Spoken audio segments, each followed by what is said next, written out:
Avec la révolution Pasteur fin 19e siècle, la Guyane devient un terrain propice pour la recherche en infectiologie. En 1940, l'Institut Pasteur est créé.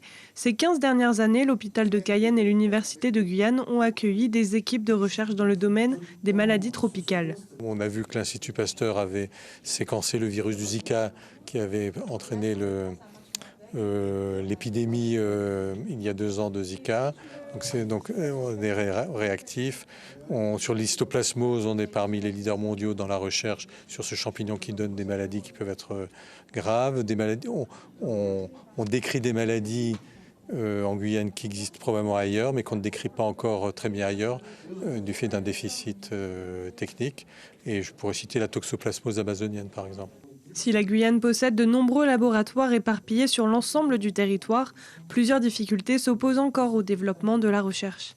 On est dispersé, c'est-à-dire qu'il y a l'hôpital de Cayenne, de Saint-Laurent, de Kourou, il y a Pasteur, il y a l'IRD, il y a le CNRS, et tout ça c'est illisible de l'étranger, et que si on voudrait savoir qu'est-ce qu'il y a comme recherche en santé publique, en médecine tropicale en Guyane, mais c'est difficile parce que c'est fragmenté. Alors, ce qui manque en Guyane pour qu'on continue à augmenter, c'est la masse critique, c'est-à-dire qu'il y ait de plus en plus de chercheurs, de médecins intéressés par la recherche.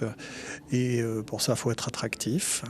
Il faut aussi qu'il y ait des financements, parce qu'il y a certaines choses qui ne sont pas financées par l'État. La Guyane publie une centaine d'articles scientifiques par an sur les maladies tropicales, ce qui reste encore loin des instituts européens, mais la place en première position sur le continent sud-américain. Suivez l'info sur Guyane la Première, télé, radio et Internet.